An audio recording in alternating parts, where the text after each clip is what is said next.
وہ ایک نوجوان تھا، حسین و جمیل تھا، اللہ نے حسن عطا کر رکھا تھا بڑا۔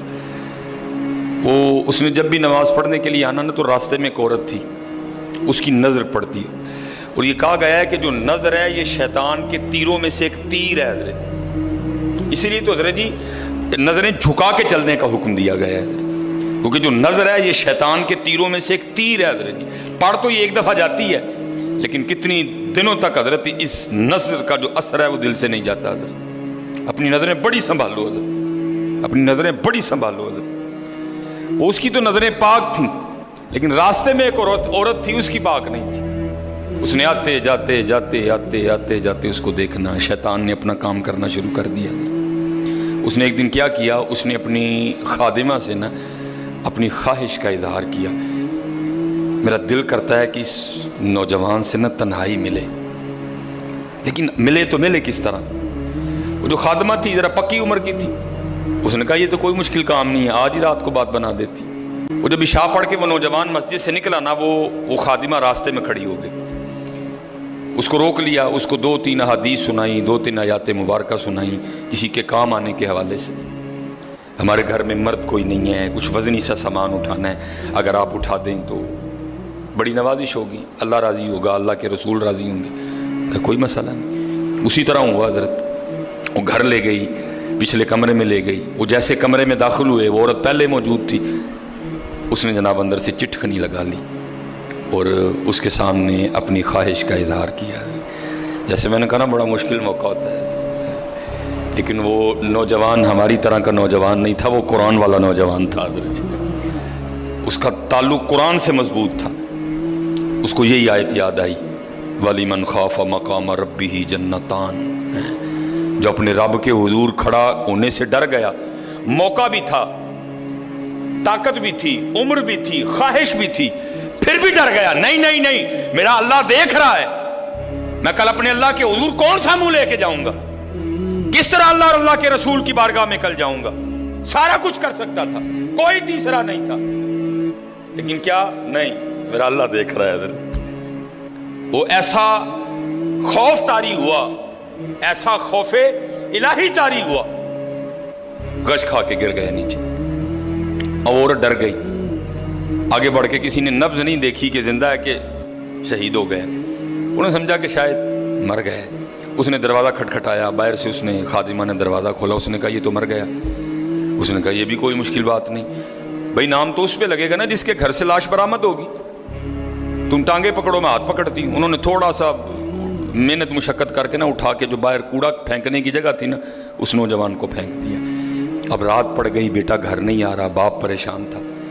جب کافی وقت گزرا نا تو والد صاحب بیٹے کی تلاش میں نکلے، تو راستے میں کیا دیکھتے ہیں کہ وہ جو کوڑا کرکٹ پھینکنے کی جگہ ہے وہاں بیٹا پڑا ہوا ہے۔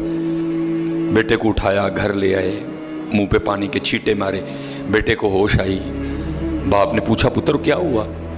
وہ بیٹے نے پھر سنانا شروع کیا۔ جب پھر وہاں پہنچا نا کہ اس عورت نے مجھے دعوت زنا دی، تو پہلے تو خوف الہی کی وجہ سے بے ہوش ہوا تھا، اس بار اتنا خوف الہی نے غلبہ کیا کہ واقعی روح پرواز کر گئی ہے۔ والد نے راتوں رات جنازہ کروا دیا۔ صبح والد صاحب فجر کی نماز کی جماعت میں شریک نہیں ہو سکے۔ جب نماز سے فارغ ہوئے نا تو امیر المومنین حضرت سیدنا عمر بن خطاب رضی اللہ تعالیٰ نے پوچھا بھائی وہ آج ہمارا فلاں مقتدی کیوں نہیں آیا؟ لوگوں نے ساری بات سنائی، حضرت جوان بیٹا تھا، انتقال کر گیا، رات ہی کو جنازہ ہو گیا، شاید اس وجہ سے حضرت نہیں جماعت میں تشریف لا سکے۔ آپ نے فرمایا چلو اپنے بھائی کے غم میں شریک ہوتے ہیں۔ حضرت سیدنا عمر فاروق رضی اللہ تعالیٰ عنہ آئے، باتیں ہوتی رہیں۔ آپ نے بیٹے کے انتقال کی وجہ پوچھی، بیٹے نے ساری بات سنائی۔ آپ نے فرمایا اچھا تیرے بیٹے کا انتقال خوف الہی کی وجہ سے ہوا ہے؟ تو اللہ تو فرماتے ہیں وَلِمَنْ خَافَ مَقَامَ رَبِّهِ جَنَّتَانِ، اور جو ہمارے رب حضور کھڑا ہونے سے ڈر گیا اس کے لیے 2 جنتیں ہیں۔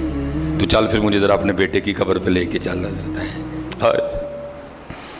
لکھا ہے حضرت عمر فاروق آپ اس کے بیٹے کی قبر پہ تشریف لے، اس کی قبر پہ کھڑے ہو کے اس نوجوان کو باہر سے مخاطب کر کے فرماتے ہیں، اللہ فرماتے ہیں وَلِمَنْ خَافَ مَقَامَ رَبِّهِ جَنَّتَانِ، اور جو اپنے رب کے حضور کھڑا ہونے سے ڈر گیا اس کے لیے 2 جنتیں ہیں۔ اے نوجوان اب آگے تو بتا اللہ نے تجھے 2 جنتیں دیں کہ نہیں دیں؟ تو تو لکھا ہے قبر سے جواب آتا ہے امیر المومنین رب سچا، رب کا رسول سچا، رب کا قرآن سچا۔ میں جیسے ہی قبر میں آؤں اللہ نے مجھے 2 جنتیں عطا کر دی ہیں۔ بچو اس سے بچو حضرت، اس دور کا سب سے بڑا فتنہ حضرت، اس سے بچو حضرت، اور خود نہیں بچا جاتا حضرت، اپنے اللہ کے حضور بار بار گڑ گڑاؤ یا اللہ سانو بچا لے۔ اور پھنسایا حضرت ہمیں انہوں نے اس طرح ہے، ہمارے معاشرے کو انہوں نے اس طرح کا بنا دیا ہے کہ یہاں زنا بالکل بری چیز نہیں سمجھی جا رہی، لوگ فخر سے بتاتے ہیں، اور یہ قرب قیامت کی نشانی ہے۔ لوگ گناہ کر کے فخریہ بتایا کریں گے۔ آج کا نوجوان فخریہ بتاتا ہے، جی میری اتنی گرل فرینڈز ہیں، آج کا نوجوان فخر سے بتاتا ہے یہ قرب قیامت ہے، یہ نشانی ہے قیامت کی۔ لوگ گناہ کر کے ڈریں گے نہیں، بلکہ فخریہ بتایا کریں گے، ہاں جی میں یہ گناہ کر رہا ہوں اور اتنی جگہ کر رہا ہوں میں یہ گناہ۔ لیکن کیا ہوگا، نیکی مشکل ہو جائے گی۔ آج حضرت جی آپ دوسرا نکاح کر لیں، اللہ سنت ہے، قرآن میں اللہ خود کہہ رہے ہیں فَإِن تَابَ لَكُم مِّنَ النِّسَاءِ مَثْنَىٰ وَثُلَاثَ وَرُبَاعَ۔ پہلے کی تو اللہ نے بات ہی نہیں کی، بات ہی دوسرے سے شروع ہو رہی ہے۔ مِّنَ النِّسَاءِ مَثْنَىٰ وَثُلَاثَ وَرُبَاعَ، پہلے کی بات ہی نہیں ہوئی، بات ہی دوسرے سے شروع ہو رہی ہے۔ جتنی مرضی گرل فرینڈ رکھ لیں آپ کو کوئی برا نہیں سمجھے گا، بلکہ لوگ آپ کے جانے کے بعد بڑا خوش ہو گئے کہ یار بڑا رنگین مزاج آدمی ہے۔ لیکن حضرت آپ دوسرا نکاح کر لیں، اسی وقت آپ لوگوں کے کاغذوں میں 2 نمبر ہو جائیں گے حضرت۔ پیکے بھی ناراض، سونے بھی ناراض، پرا بھی ناراض، سالہ بھی ناراض، ہیں جی چھوٹا بھی ناراض، وڈا بھی ناراض ہے۔ یہ کیا ہے؟ یہ قرب قیامت ہے حضرت۔ گناہ اچھا ہو گیا، گناہ آسان ہو گیا، نیکی بری سمجھی جانے لگی، نیکی مشکل ہو گئی حضرت۔ اس لیے بچو حضرت، اور اس کا طریقہ جو ہمیں ہمارے بڑوں نے بتایا ہے یہی ہے حضرت جی، روز سرگی اٹھو تے اللہ دے حضور رو، یا اللہ جے دن چڑھے آئے تے تیرے فضل نہ چڑھے آئے، جے چاڑے تے پھر ساڑی حفاظت بھی فرمائیں گے، سانو بچا بھی لیں گے، ساڑی حفاظت بھی فرمائیں گے۔ یہ تو حضرت جی دنیا تو 4 دن کی ہے، جا رہی ہے، کالے وال مسافر ہوئے، چٹیاں ڈیرے لائے، کالے وال مسافر ہوئے، چٹیاں ڈیرے لائے، ویکھ محمد بخشا موت سے نہیں آئے۔ اور حضرت جی اللہ سب کو اپنی حفاظت میں رکھے۔ اگر کوئی اس گناہ میں پھنسا ہوا ہے، اگر کوئی اس گناہ میں پھنسا ہوا ہے تو میں